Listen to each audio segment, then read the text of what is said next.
धन्यवाद कुमारेंद्र जी। और इस समय हमारे बीच मंच पर हैं शहडोल के जिलाधीश यानी जिला कलेक्टर केदार सिंह जी, बहुत बहुत स्वागत है आपका। साथ ही पुलिस अधीक्षक रामजी श्रीवास्तव जी, और आपका भी बहुत स्वागत है। सबसे पहले प्रशासन से पहले पुलिस से चर्चा करते हैं।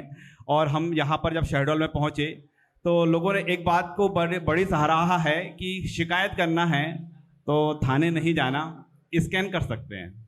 तो किस तरह की ये प्रक्रिया है, और कहा जा रहा है कि जो नवाचार है शहडोल के बाद प्रदेश के अन्य जिलों में भी लागू हो रहा है। तो रामजी श्रीवास्तव जी, आपसे जानना चाहेंगे कि स्कैन करें, शिकायत कर दें। एक हम बारीकी प्रक्रिया की बात करें, कोई भी कर सकता है, उसमें फिल्टर भी बहुत सारी आवश्यकता होती होगी, इसके रिजल्ट भी सकारात्मक मिले हैं।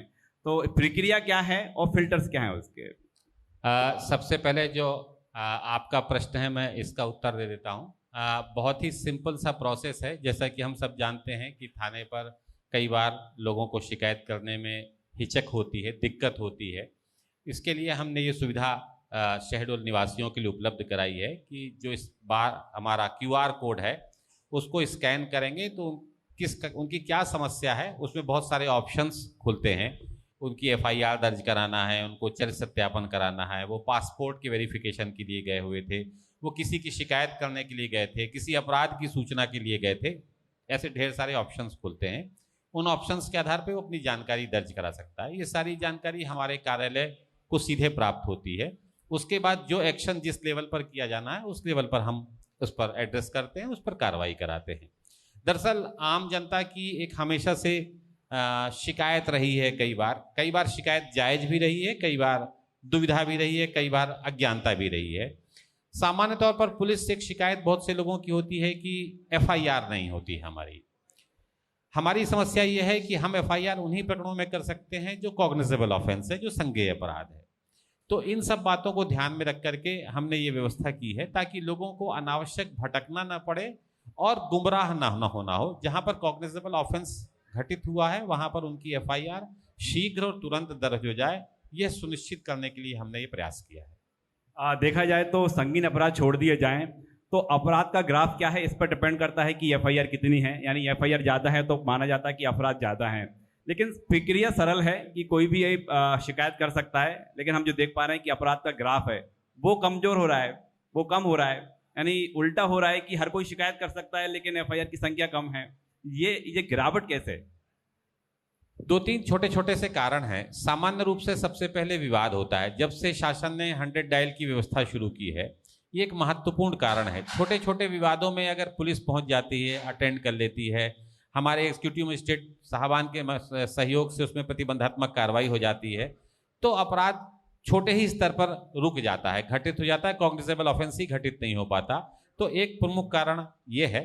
दूसरा, शहडोल की जनता शांतिप्रिय जनता है, जो मैंने पाया बहुत सारे जिलों में सेवा करते हुए। तो मुख्य रूप योगदान तो शहडोल की जनता का है, जो शांतिपूर्वक जीवन में विश्वास रखते हैं और अनावश्यक झगड़े नहीं करते। केदार सिंह जी, हमने देखा है आपकी कार्यप्रणाली, आप अलग अलग भूमिका में रहे हैं और अब शहडोल की जिम्मेदारी आपके यहाँ पर है, आपके कंधों पर है।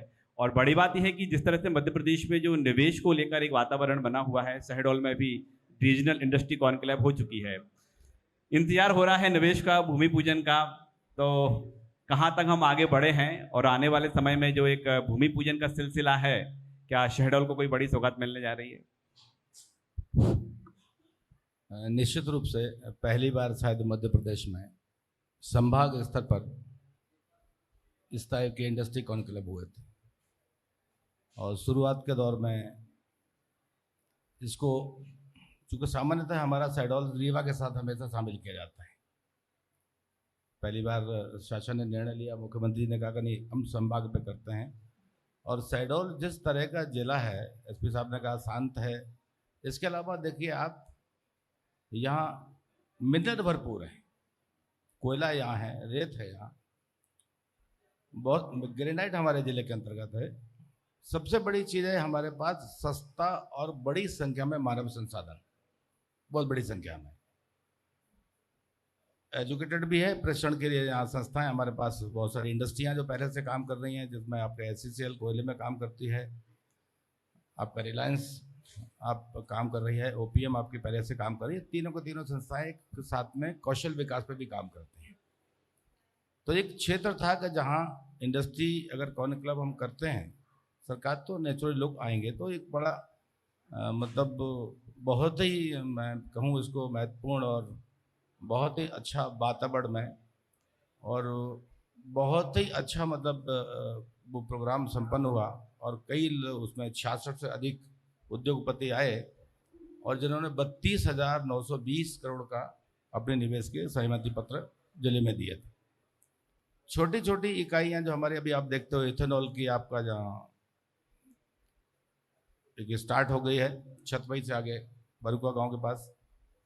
दूसरा आपका मिलेट, 2 प्रोडक्ट है आपके बुढ़ार में, मैं चाहता हूं कि आप लोग जरूर उसको देखिए, वो उसने एक चालू करी है। और रिलायंस ने कुछ अपना सीबीएम का एक्सटेंशन लगभग 500 करोड़ का वो चालू लगभग हो ही रहा है। मैंने उसको कहा है कि आप जल्दी से अगर चालू करें तो मानिए कोई बड़ा कार्यक्रम करवा लें मंत्री जी का, मुख्यमंत्री जी का। और एक और चीज़ है उनके साथ में, कुछ इथेनॉल बनाने का, जो बायोगैस बनाने का भी उन्होंने अभी कुछ शीघ्र चालू होने वाला है। छोटी जो इकाइयाँ हैं जिसको हम एमएसएमई के अंतर्गत कहते हैं, उसके लिए आपने दिया पीपल पे 54 हेक्टेयर से ज़्यादा ज़मीन ऑलरेडी डेवलपमेंट चालू हो गया है। तो कुछ हमारे पुराने लोग छोटे हैं जो नरसरा में काम कर रहे थे, कुछ नए इंडस्ट्रियाँ जो उन्हें अपना बढ़ाना चाह रहे हैं या उनके पास पर्याप्त स्पेस नहीं है, वो वहाँ जाके शिफ्ट भी हो रहे हैं। तो एक ज़िले के लिए जहाँ भरपूर आपको प्रचुर मात्रा में खनिज संसाधन मौजूद हैं और वहाँ इंडस्ट्री की बात अगर की जाए तो निश्चित रूप से उद्योगपति आते हैं। थोड़ी ज़मीनें हमने काफ़ी एक बड़ी संख्या में चिन्हित भी करी हैं।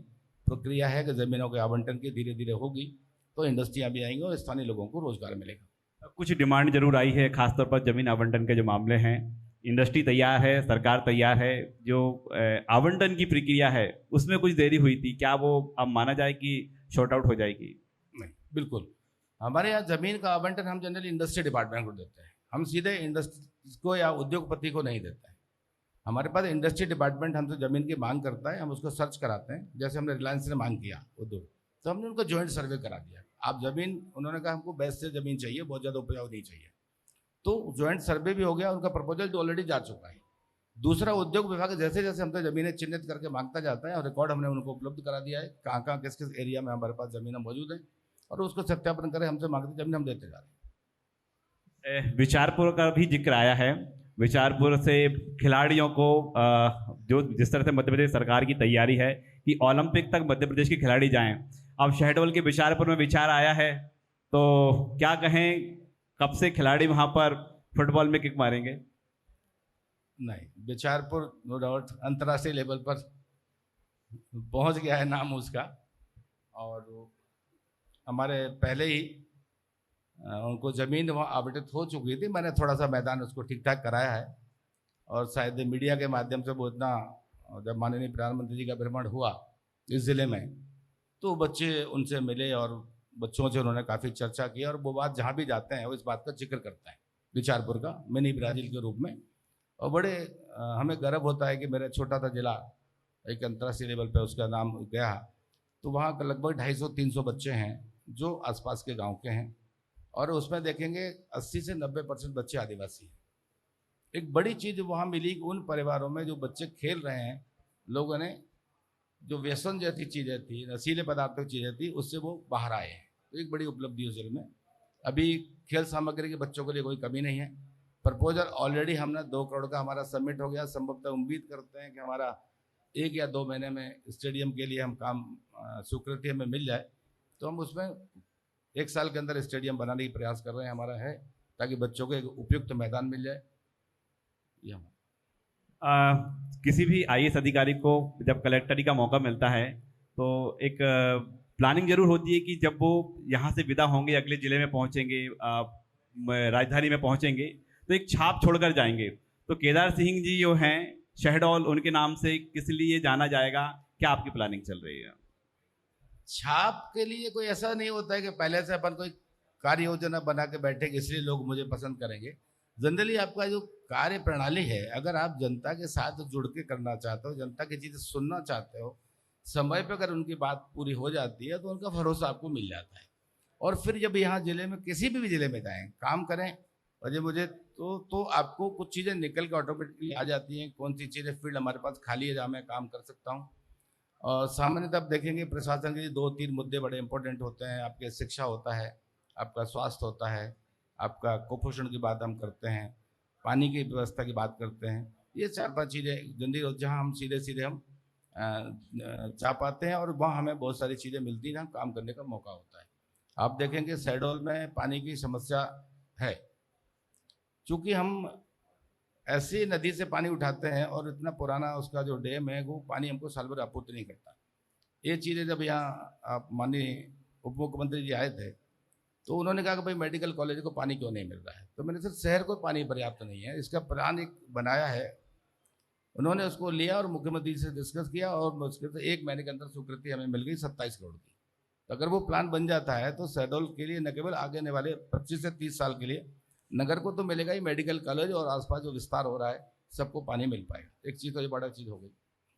सेकेंडरी ऐसे अब ये ज़िले में 2 चीज़ें और देखी, जब हेल्थ में हम जाते हैं, या सिकल सेल एनीमिया है, या कुपोषण भी है, या आपको हार्ट की डिसीज भी है, या आपको थायरिया भी है इस ज़िले में।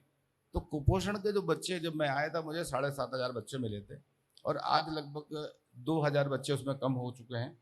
5,500 बच्चे उनमें जो क्रिटिकल हैं वो 1,000 से नीचे हैं, और जो सामान्य बच्चे हैं जो उस कैटेगरी में प्रवेश कर सकते हैं तो उनको रोकने के लिए वो लगभग 5,000 बच्चे हैं।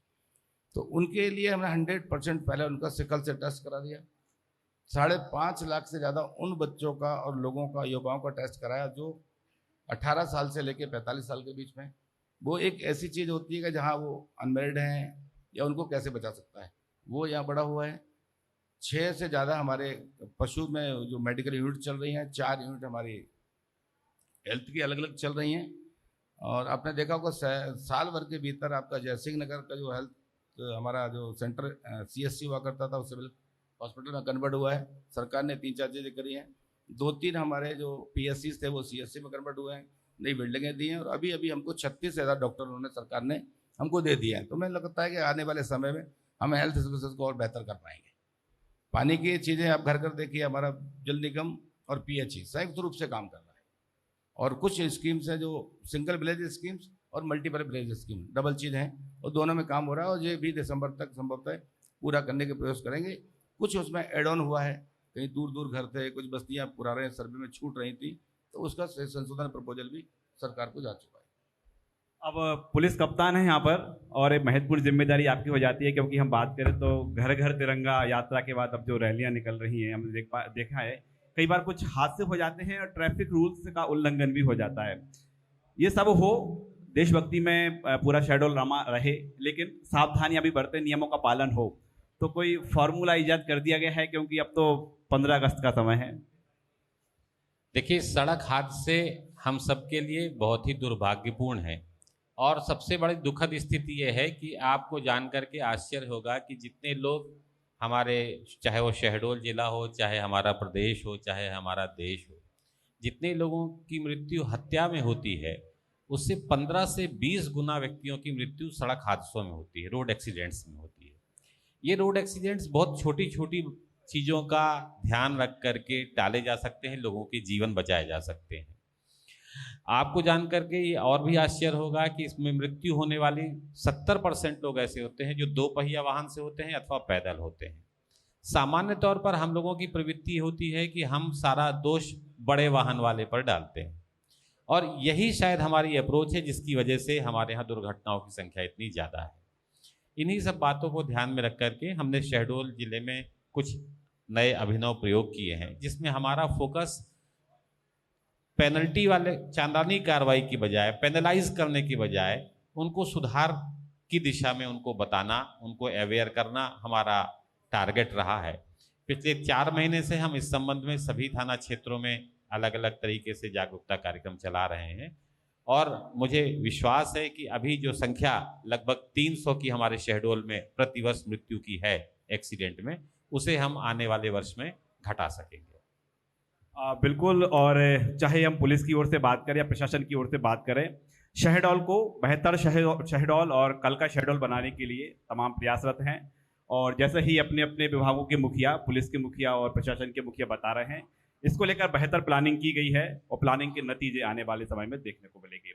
हमारे साथ चर्चा में शामिल होने के लिए आप दोनों ही बंधुओं का बहुत बहुत स्वागत, धन्यवाद।